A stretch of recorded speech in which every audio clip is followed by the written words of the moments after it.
Entretiens des patriotes, bonjour à tous, heureux de vous retrouver. Siapa, Dussault, Amélie Oudéa Castéra méritent-ils leur Légion d'honneur? Cheval Arias, le Gilbert Deray des réseaux sociaux d'Emmanuel Macron. Avant de répondre à ces deux questions et traiter d'autres sujets d'actualité, vous connaissez la coutume sur cette chaîne, je commence toujours mon entretien par remercier ceux qui m'ont permis justement de le produire, car ils m'ont financé à l'aide des merci rémunérateurs. Et aujourd'hui sont à l'honneur des fidèles parmi les fidèles, Jean Barthès, Yannick Hilarion, Caroline Darbini, Chantal Rianne, Stéphane Méline et Jean-Claude Criado. Merci à eux du fond du cœur. Et puis je tenais à vous remercier pour votre soutien inconditionnel. Oui, il faut aider la réinformation. Comment faire? C'est simple, il suffit de lever le petit pouce, écrire des gentils messages et diffuser sur d'autres réseaux sociaux. Oui, on a besoin de votre aide en ces temps de censure. S'attaquer à Soros coûte cher. Merci à tous.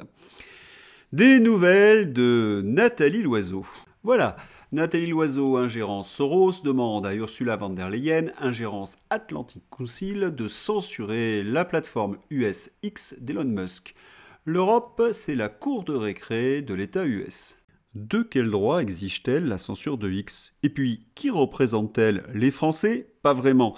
Son parti a perdu 5 élections consécutives. Les Français veulent majoritairement le départ d'Emmanuel Macron. Et nous voyons ces politiques refuser d'assumer leur bilan désastreux.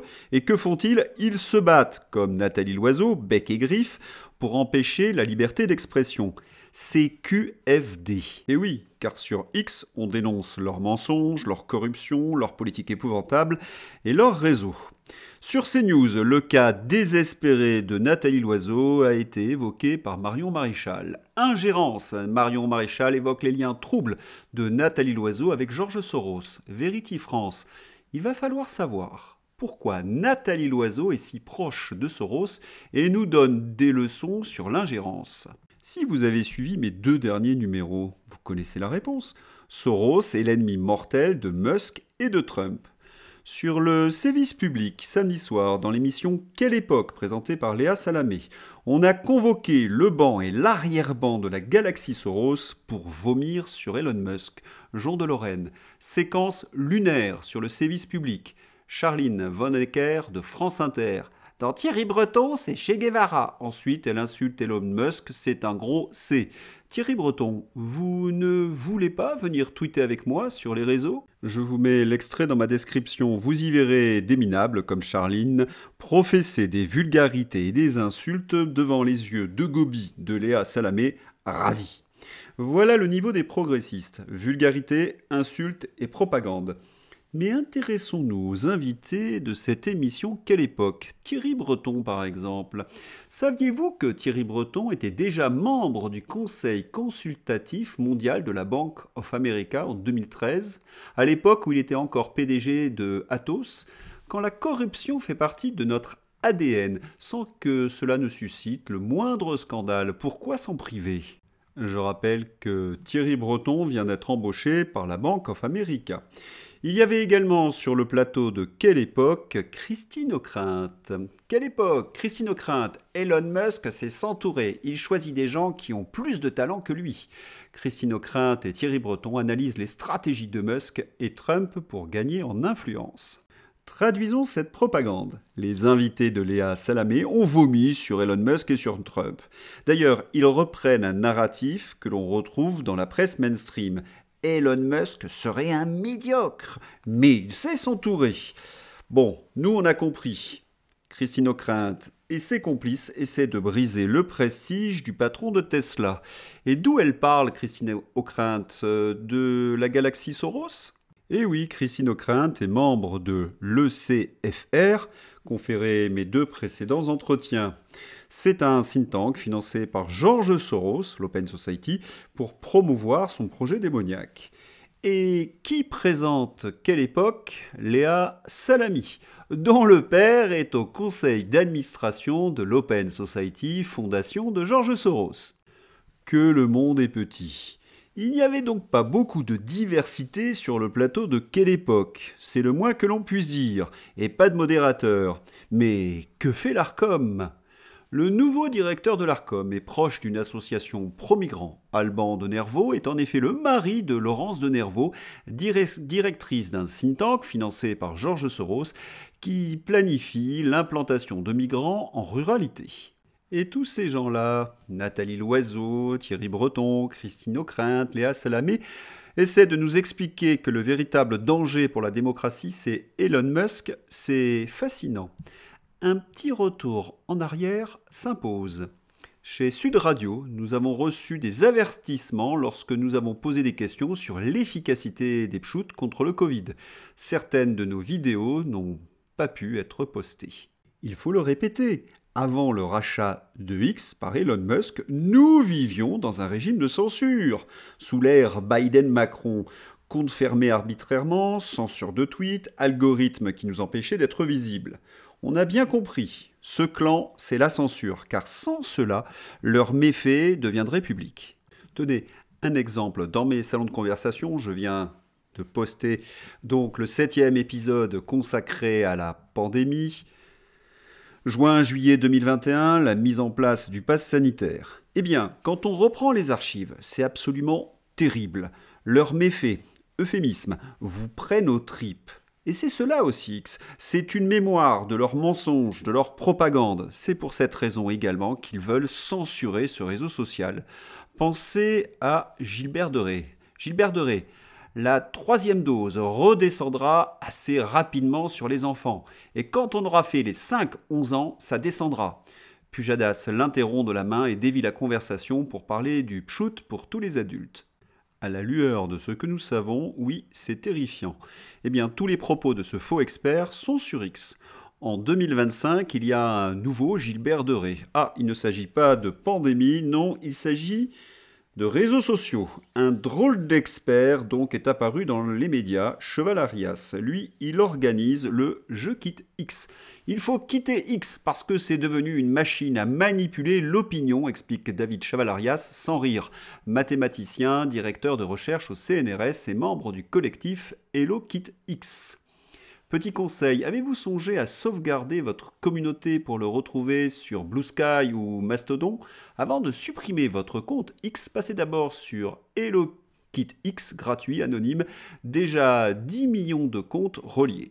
Il faut déjà noter l'homonymie avec Hello Kitty et Hello quitte X, histoire de piéger les plus jeunes, cela y ressemble. Mais cet expert, vous vous en doutez, n'est pas neutre. David Chaval-Arias, l'inversion du front républicain pour le 2e tour est un piège que nous tendent Vladimir Poutine et le Rassemblement national. Cette étude CNRS dévoile des manœuvres de longue haleine pour affaiblir notre démocratie. Une alerte à ne pas ignorer d'ici le 7 juillet. Comme Gilbert Deré, Cheval-Arias nous bombarde de fausses études et professe des théories du complot. Mais qui se cache derrière ces barbouzes?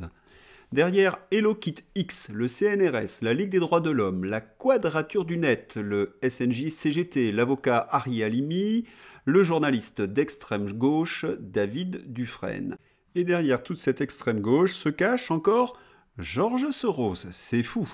Voici les subventions que touche la Quadrature du Net de la part de l'Open Society. Oui, c'est une histoire qui est complètement folle. Cette histoire est complètement dingue, nous dit Didier Maisto. Je n'ai jamais vu ça de ma vie. Ah, ça j'y reviendrai dans un instant. Et quelle légèreté de la part du CNRS. Je sais bien que d'aucuns rêvent de remettre l'état de droit en cause, mais pour l'heure, nous y sommes encore. L'abus de biens publics est ici manifeste. Et pour ce qui est du droit commercial, mais nous n'avons pas qualité ni intérêt à agir, le parasitisme au préjudice de Hello Kitty est évident. Sans oublier celui de X, abus de confiance, concurrence déloyale. Je rappelle que le domaine d'activité du CNRS est la recherche fondamentale, pas la lutte contre Elon Musk. Le mélange des genres est total. L'application est estampillée CNRS. Ils sont propriétaires du CNRS chez Hello quitte X. Régis de Castelnau livre son analyse sur cette barbouzerie. Le problème, c'est qu'il n'a pas le droit de le faire avec notre argent, Chavalarias. En effet, on apprend qu'il a fabriqué, en utilisant les moyens du CNRS, voire l'article AFP, une application qui permet de quitter X plus facilement en transférant tous les contacts obtenus par l'usage de l'application en les apportant sur une autre. Et si l'on en croit l'article, l'application serait hébergée par les serveurs du CNRS eux-mêmes. Alors, on va être un peu désagréable, rappelant qu'il y a quand même quelques règles de droit qui s'appliquent. Dans son activité de chercheur au CNRS, ce monsieur Chavalarias est tenu à un devoir de réserve et de neutralité. Ensuite, les matériels dont il dispose appartiennent au CNRS et l'usage qu'il en fait est assimilable à un détournement de biens publics prévu et réprimé par l'article 432-15 du Code pénal et les peines sont salées. Par ailleurs, ce monsieur Chavalarias participe également au détournement au profit des concurrents de la plateforme X, des informations accumulées par l'usager du réseau grâce à son abonnement. C'est un capital certes formé par l'usager, mais reçu, organisé et utilisé pour son activité lucrative par la plateforme. Le détournement prévu par l'article 314.1 du Code pénal réprime le fait par une personne de détourner au préjudice d'autrui des fonds, des valeurs ou un bien quelconque qui lui ont été remis et qu'elle a accepté à charge de les rendre, de les représenter ou d'en faire un usage déterminé. Il est donc clair que l'ensemble des coordonnées des contacts gérés par X sont mis à la disposition des usagers pour en faire un usage déterminé sur la plateforme, et non pas de se barrer avec, a priori, deuxième infraction pénale. Merci à Régis de Castelnau pour cette analyse. Les procès sont donc pour bientôt.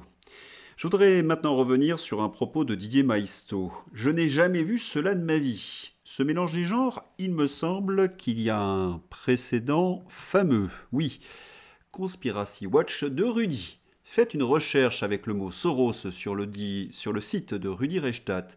Des dizaines d'articles qui expliquent que dénoncer l'influence de Soros est complotiste. Ben voyons. Et Conspiracy Watch, on se souvient, a reçu de l'argent public, les fonds Samuel Paty de Marlène Schiappa, pour traquer les propos des opposants d'Emmanuel Macron pendant la pandémie. Chavalarias, Rudy, dans le même panier du trafic d'influence. Pour le moment, nous dit Pierre Sautarel, toutes les entités, personnalités, structures qui se sont exprimées contre X et Musk en France sont liées directement à Soros. Vous voyez le levier d'influence pour lui ? C'est normal, Georges Soros rentre à l'Élysée comme dans un moulin. Face à la censure et la barbouzerie, les patriotes ont défilé ce samedi dans Paris. Énorme, Macron démission, hurle la foule dans les rues de Paris à l'appel des patriotes ce week-end. Il ne faut pas le lâcher. Sortir Macron et sortir de l'Union européenne pour briser nos chaînes. Oui, une magnifique manifestation pour la liberté d'expression contre les censeurs organisée par les patriotes ce jour à Paris. Nous sommes les médias, hurle la foule. Fermeture immédiate de l'Arcom, fin du règlement européen DSA de censure, loi punissant les censeurs, Frexit pour nous libérer. Ne rien lâcher, ils ne nous mettront pas sous cage ni sous muselière. Un petit rappel s'impose. Macron ou Soros, c'est le même réseau. Ils ont donc le même bilan effroyable. Sous la présidence d'Emmanuel Macron, nous observons un record de décès dû à la grippe, un record de décès aux urgences, un record de pauvreté, un record de féminicide, un record d'illettrisme, un record de dividendes, un record de déficit, un record de dette et un record de crimes et délits. Quelle est la priorité du gouvernement ? Les lubies écologistes. Éric Lombard, ministre de l'économie, explique que les entreprises françaises doivent accepter de voir leur rentabilité baisser au nom de la transformation écologique. Plus de 66 000 entreprises ont fait faillite en 2024. J'espère qu'elles ont assez baissé leur rentabilité pour Éric Lombard. Et les 260 000 emplois détruits, les écolos sont-ils ravis ? Ces propos hors sol ou délirants de ce ministre crâne d'œuf ont fait réagir les milieux économiques. Gérer d'abord les déficits, sauver les entreprises, lit-on dans la presse. Il faut dire que la situation économique de la France est dramatique. Un rapport de 1 à 10 pour le prix du gaz entre les USA et la France et l'Europe. Et certains nous parlent de réindustrialisation. Une activité de production dont les coûts sont grevés de 40 à 60% par les prix de l'énergie selon les secteurs d'activité, sans citer les industries qui, comme la pétrochimie, utilisent le gaz comme matière première. Nos dirigeants, Macron, Van der Leyen, Stéphane Séjourné, sont des génies. Du mal. Après de tels propos, Crâne d'œuf Lombard devrait présenter sa démission. Jean de Lorraine, alerte info, François Bayrou négocierait en secret avec les syndicats pour transférer la charge des retraites des fonctionnaires vers le privé, entraînant une hausse des cotisations. C'est vraiment insupportable. La France coule et les seules mesures qu'ils sont capables de prendre sont des tripatouillages comptables et bien sûr sur le dos des Français. Insupportable. Faux experts suite après Cheval-Arias contre Sponville. Cette assemblée pourra obtenir une majorité sur la question de la fin de vie, car chacun votera en conscience. Cependant, il ne faut pas limiter cette loi aux seuls malades en phase terminale, car cela exclurait toutes les maladies d'Alzheimer. Dans la dystopie Soleil Vert, l'élimination des vieux, des malades et des inutiles pour en faire des croquettes pour nourrir les pauvres a dû commencer un peu comme ça. C'est le nihilisme d'une partie de l'Occident qui sombre dans la passion de la mort. Et puis, les assurances feront-elles un beau cadeau à ce philosophe en toque, comte Sponville? Une affaire à suivre. Jeanne d'Arc, l'atelier Missor. La statue de Jeanne d'Arc va être déboulonnée. Après 1 an à se saigner, à user nos corps pour réussir à construire cette statue de Jeanne d'Arc qui voulait rallumer une étincelle d'espoir, il fallait un bureaucrate aigri pour, d'un coup de tampon, réduire à néant tous nos efforts. Mais que s'est-il passé? Eh bien, saisi par la préfecture des Alpes-Maritimes, le tribunal a demandé le retrait de la statue, inaugurée le 20 décembre dernier. Selon le jugement, la régie métropolitaine de Nice n'a pas respecté les obligations légales de publicité et de mise en concurrence lors de la commande de ce monument, attribué directement à l'atelier Bissor. Un tel manquement commis par le pouvoir adjudicateur aux obligations de publicité et de mise en concurrence qui a trait au choix du co-contractant constitue un vice d'une particulière gravité de nature à entraîner l'annulation du marché, a déclaré le tribunal. Il faut savoir qu'il y a un appel et le jugement de ce tribunal est très douteux. Un petit parallèle. Vagin de la Reine à Versailles en 2015. Ah, c'est le bon goût bobo. Statue Jeanne d'Arc à Nice déboulonnée, sur ordre de la justice. Les progressistes, eh bien, c'est la haine de notre histoire. Oui, on connaît leur motivation. Allez, c'est le moment d'ouvrir la rubrique Fantasy avec les Légions d'honneur. Camille Cotin, Étienne Dao, Marlène Schiappa, Éric Trappier, les récipiendaires de la Légion d'honneur du 1er janvier 2025. Il y avait également Amélie Oudéa Castéra. Amélie Oudéa Castéra a-t-elle mérité sa Légion d'honneur? Oui, si on en croit les critères macronistes. Elle a d'abord embrassé sensuellement le président. Elle a beaucoup menti. On se rappelle qu'elle avait menti sur son salaire de 50 000 € lorsqu'elle présidait la Fédération française de tennis féminin. Elle avait aussi menti lorsqu'elle était ministre de l'Éducation nationale, ce qui avait entraîné sa démission. Elle a été la ministre de l'Éducation nationale la plus courte de l'histoire. Elle a encore menti lorsqu'elle s'est baignée dans la Seine en nous expliquant que l'eau polluée était douce. Et puis elle a couvert également toute la corruption des Jeux Olympiques. Eh bien, selon le pouvoir macroniste, cela méritait bien une récompense. Marlène Schiappa, j'aime bien dire Schiappa parce qu'en italien ça veut dire grosse nulle. Marlène Schiappa a été décorée du titre de chevalier de la Légion d'honneur. Donc, Marlène Schiappa, compromise jusqu'à la moelle dans l'escroquerie du fonds Marianne, vient d'obtenir la Légion d'honneur. Cette promotion est le symbole de la Macronie. Être un escroc peut être un plus, mais à condition de se taire. C'est même récompensé. Immonde. Remarquez la Légion d'honneur, cela s'entend chez Marlène. Ces tenues, elles sont souvent au ras de l'honneur. Olivier Dussault a lui aussi été récompensé. Tu reçois la Légion d'honneur quand tu n'as plus aucun honneur. Olivier Dussault, rappelons-le, était sous le coup d'une enquête pour corruption et prise illégale d'intérêt. Quel scandale! Et maintenant il reçoit la Légion d'honneur de Macron. Il semble que le critère pour obtenir cette distinction soit tout simplement la corruption. Qu'est-ce que tu fais, chérie? Je regarde si je peux faire coïncider la date de la mise en examen d'Olivier Dussault avec la remise de sa Légion d'honneur. Et ben voilà, c'était notre procès. C'est tout pour aujourd'hui, j'espère que vous avez apprécié cet entretien. Je vous souhaite une excellente journée, à bientôt, au revoir.